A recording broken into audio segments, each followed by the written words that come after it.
Thank you very much, Iona, and welcome to this session on reducing fraud and improving citizen experience with a smarter data architecture. And as the slide says, my name is Peter Ferry and I am the CEO of a company called Sikka and the co-founder. I'll first of all apologise that I have a strange green background. I'm not on the Teletubbies hill. I've actually found a green screen just to hide how incredibly messy my study workspace is at home.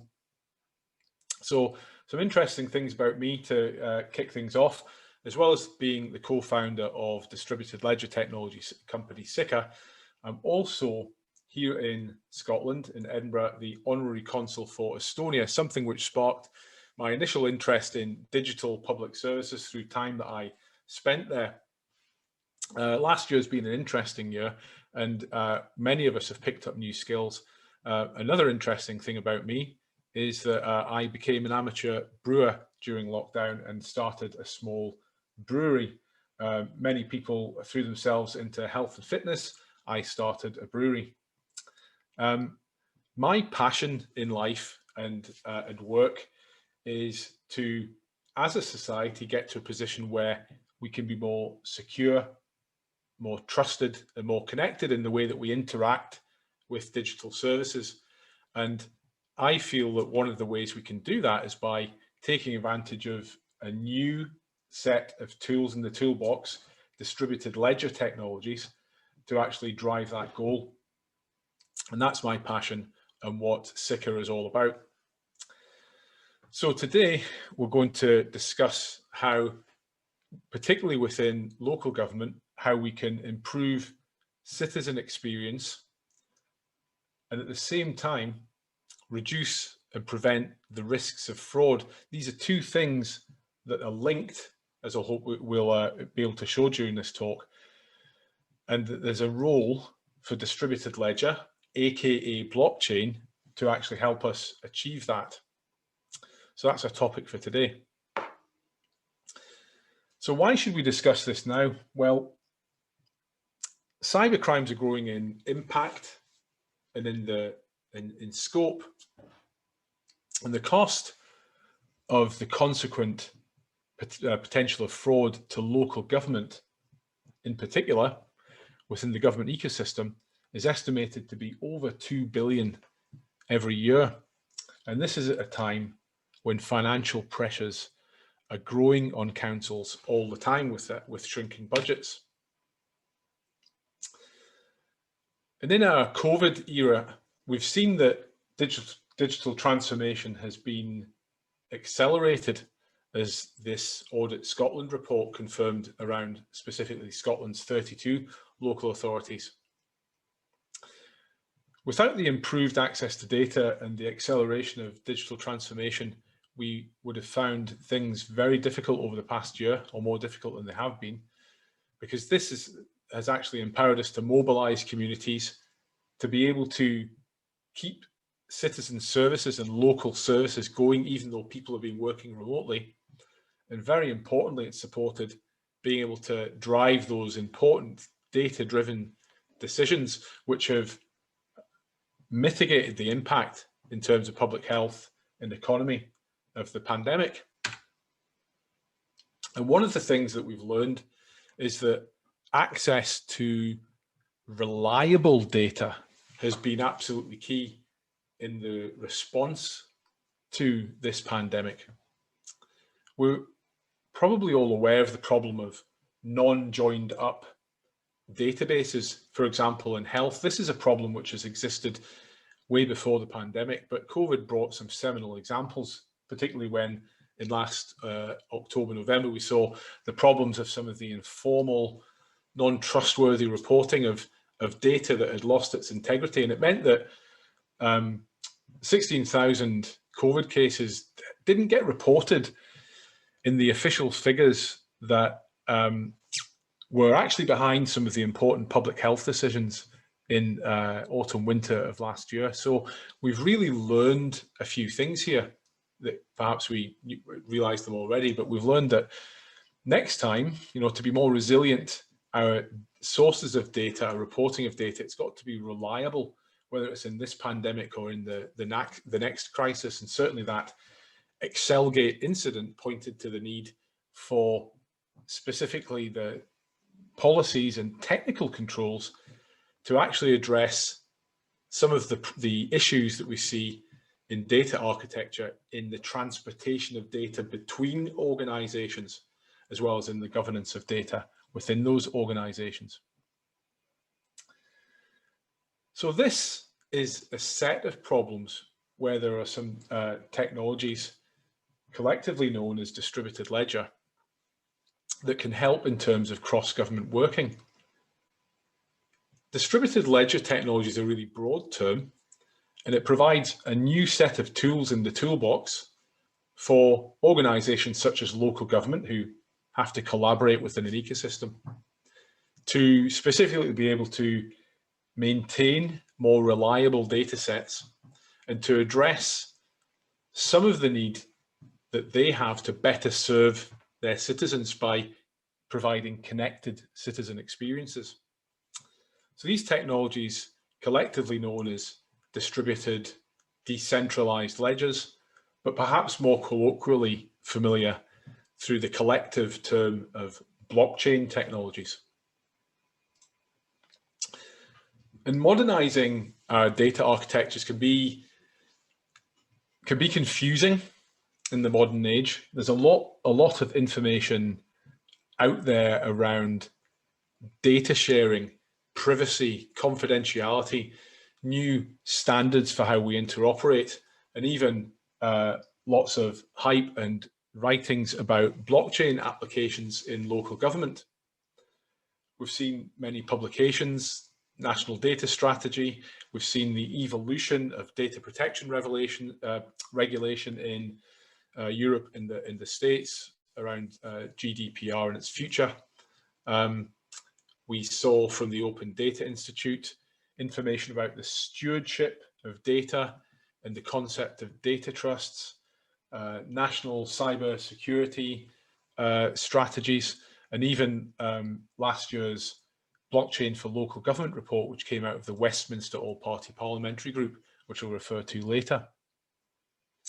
And then there's some interesting new standards from organizations that are trusted globally, like the World Wide Web Consortium, around probably what most people are familiar with as identity. And new standards there that are actually not just about the identity verification and single sign-on.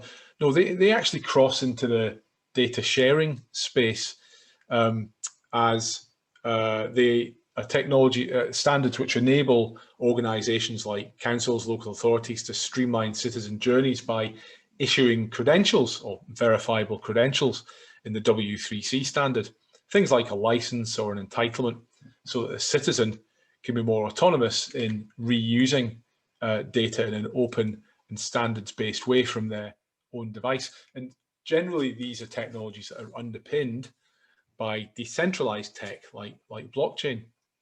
And then finally, we've seen latterly national and supranational identity initiatives in the UK and Scotland, where we are based. These are at the point where the rules of the road are being set. But then interestingly, just 2 weeks ago, there was a very ambitious initiative and action plan announced by the European Commission around identity wallets, where they have pretty bold plans to go further, equipping each citizen and business with what they call an identity wallet. So there's a ton of initiatives here to get a head around in developing data architecture. And where do we start in local government? Well, in getting started, we really need to acknowledge that in local government, we don't operate in a vacuum. We're always working to support the citizen at the centre with many other stakeholders, whether those stakeholders are council employees, whether they're delivering citizen services in the private sector or in the third sector. So despite the fact that this is an ecosystem, data-wise, often these services do exist in a vacuum, each with their own separate databases and data governance and data architecture policies.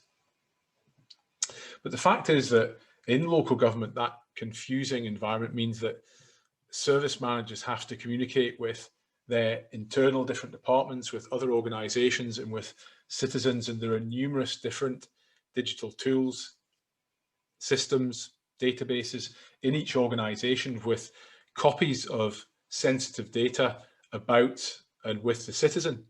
And all of this assumes, these systems assume that the information provided is correct and can be trusted. But as many of us know, working in the government space, much of this information is incomplete. It's very easy for it to be out of date. And in some cases, it can be, there are risks that it can be tampered with as we see more cybersecurity and fraud risk. And what happens if these cogs don't turn together and mesh is that the support doesn't reach the citizen with the highest needs, and the cost of delivery of these services can be higher. So really, these are the barriers that we see around sharing data across that local government ecosystem and connecting processes and data architecture across and between organizations. And this is where there is the excitement around the decentralized distributed ledger technologies and where they fit in, because they, boiling it right down, provide a means for government organizations and citizens to really collaborate around shared data sets as peers around that data. And this is the key to data protection and consent around how that data can be used. What it means is that we have shared trust. We have a means to digitally prove that data is reliable and trustworthy across an ecosystem according to the owner of that data. And we can make records of that data trustworthy and, importantly, cyber secure, because they can be made reliable. They can be made tamper-proof through the characteristics of these distributed ledger technologies, characteristic often known as immutability. And that's what we in Sikka think, that's what many think. And looking back to 2018, we were lucky enough to have been commissioned by the Scottish Government and their Digital Directorate to speak with 20 Scottish Government agencies and connect with some international best practice, and came to the conclusion that these technologies can have a transformative impact across the public sector. And fast forward to 2020, and just at the end of last year, the all-party parliamentary group, ran from the UK Westminster Government, concluded in their September report that distributed ledger technology provides a key to really deliver efficiency gains in inter-government information exchange, with a potential to reduce the bureaucracy and costs and drive up the transparency of how these services are provided across multiple government agencies. And just as I change mode to say a little bit about Sikka's thinking in this area, our organisation was formed back in 2017, and we've actually worked across multiple markets and sectors, including the public services. But our company was born out of the frustration around the gaps between government organisations. It's frustrating for everyone, but particularly we noticed that the disadvantage to a most requirement of support often fall between the cracks of government services being provided across multiple organisations. And that's really what drove us to, based on a prototype that we originally presented to the Scottish Government, an award-winning prototype back in 2017, that's what drove us to build our Sikka platform. So we recognise that managing shared data architecture across organisations it's an unsolved problem. So we've exploited distributed ledger to provide a shared register of protected data, here shown between organisations A and B, a very simple case, but of course in the real world it's between organisations from A to Z and beyond, with a commitment to always sharing that data in a way that makes it protected but accessible. And we provide organizational wallet-based encryption to extend the governance that we're familiar with within the bubble of a single organization, extend that across multiple organizations so that we can very tightly manage the governance and consent around the disclosure of data and make sure that it's reliable across that cross agency ecosystem. And that's the key to delivering efficiencies and reliability around data. So without going too far into our architecture, this enables government organizations to deliver strict governance over shared data and give, for example, local authority complete transparency of how their data is being used, how that citizen data or organizational data is being used either internally or in fact externally across other organizations and departments within that wider network. And we provide joint control over that shared information to enable trust and to show that that data is valid and reliable. And crucially, we extend these distributed ledger technologies with wallet-based encryption to make sure that that data is encrypted by default and therefore strictly protected so that it can only be disclosed to the specific intended participants. So for local authorities, this really means there's potential to deliver that nirvana of data that is a shared truth.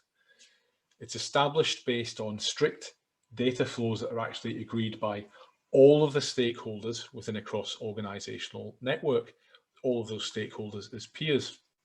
And it provides a way to evidence and then orchestrate the production of those credentials in a verifiable way that I alluded to when talking about some of the European identity initiatives, and basically integrate very seamlessly with the infrastructure that organizations have to future-proof them so that they can take advantage of future identity initiatives and be compatible. Importantly, of course, in a world where cybercrime is increasing and we need to tightly manage the risk of fraud, we can also deliver robust protection of that data using the security principles of some of the distributed ledgers that people will be more familiar with, so that we can strictly limit the impact of data breaches so that the data is encrypted by default, disclosed only for those cases that have been agreed by policy. Therefore, we can dramatically reduce the risks of accidental insider attacks and data breaches. On the citizen side, on the other hand, what this means is that they are much more readily able to prove their eligibility for entitlement and services one time and have that entitlement reused across government, and avoid a situation where their data is used in ways which they would not consent to, by delivering very strict control around and transparency around the consent that they have around how their data can be used. And this starts to enable us to, in the local authority environment, explore in a tentative way how better data sharing can work at a community level, so that local authorities are empowered to understand those collaboration journeys that they have around citizens, their citizen interactions, and can start to build more streamlined services for them. So I'm going to move on and talk about one specific example that we've worked with in the Scottish government ecosystem. We were lucky enough to work with the Student Awards Agency through the Scottish Government Digital Directorate's CivTech programme since actually the end of 2019. And we demonstrated a smart entitlement where verified claims from a student could be reused with their consent from the Student Awards Agency to one of their collaborating organisations, in this case a higher education institution. And the scenario here is, I want you to imagine that as SAS you've got many more students last year and this year applying for university in the wake of the pandemic, but you still have the same operational budget, and you're administering many entitlements for different students of different backgrounds across many higher education institutions. Actually, the level of that funding amounts to around about £2 billion per year. All of those entitlements and those services has different qualifying criteria that has to be evidenced. And that involves quite careful governance to make sure that the entitlements delivered to the right people on an ongoing basis. And we discovered during our user experience testing that even just for one criteria, one benefit, just for one benefit, there was many checks and a high administrative burden in delivering just that one benefit for each student. And what that created was quite a frustrating experience for the student. The onus was on the student to show their entitlement. They had to demonstrate that evidence, but then found that they had to re-demonstrate those qualifying criteria to other organisations within the student ecosystem, in particular the higher education institution. So we were able to demonstrate a system where that could be made more stress-free for the student and removed their disconnected experience, so that the Student Awards Agency could demonstrate that entitlement and reuse the entitlement across multiple government agencies. So I'm going to move on and show a short video which will summarise what we did there.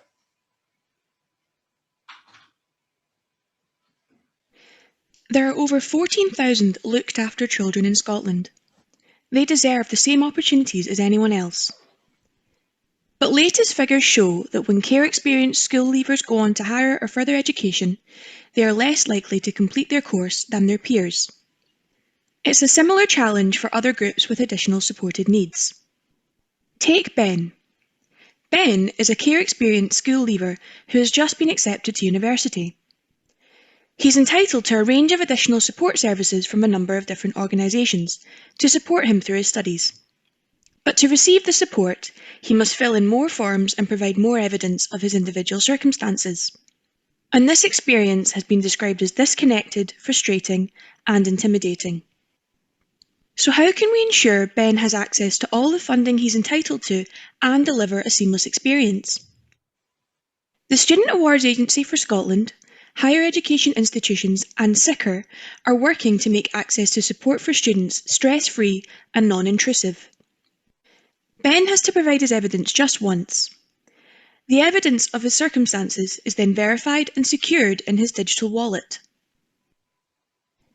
Based on Ben's circumstances, he can be guided towards other support services he is entitled to, and the process of accessing the support is streamlined using the evidence already secured in Ben's digital wallet. Everyone wins. Ben's privacy is protected because he only needs to disclose his entitlements, not his individual circumstances, and this is only disclosed to the services that require it. By securing verified evidence in a digital wallet, Ben can manage his own information and consent to share it with other organisations to claim additional support. This may not just be useful as a student, but post-study as well. SAS and other higher education institutions can be proactive in promoting support available to Ben. They can remove barriers and close the gap between Ben's need and delivery of support. Learn more at sikka.net. Expertly voiced over by Iona, who introduced this talk. So in summary, we were able to deliver a network which could demonstrate better outcomes for the student with reduced operational risk around that consent-based data and the opportunities to streamline administration and drive down cost. So I'm just going to move to the final few minutes of the presentation now, and with a brief advertorial break, I want to talk a little bit about the Sikka platform and how it achieves all this. So despite the benefits of shared data, this can seem quite a large thing to take on board. In Sikka, we provide tools which are simplified and in a low-code environment, which allows Sikka to model and agree those data sharing networks. And we couple that with a hand-holding quick start process, which allows organizations to get up and running very quickly. So please do ask me after this session if you'd like to hear more about this. Sikka utilizes encryption, which is based on some of the founding principles of those early blockchain technologies, which have never yet been breached. And using that organizational wallet-based encryption, we can deliver a system where citizens' information and organizations' information can be shared very strictly in a consent-based way to dramatically reduce the risks of data breaches. And as a tool, Sikka scales from the small to the large. So local authorities can really start small, even in an internal basis, and then add new services as time goes on. So I'd ask you to please do ask us about our quick start process. And the first organizations to ask us about that have the opportunity to receive a free half-day workshop with us to discuss how DLT can address their data sharing needs. And with that, I'll bring this in on time in 30 minutes and say thank you.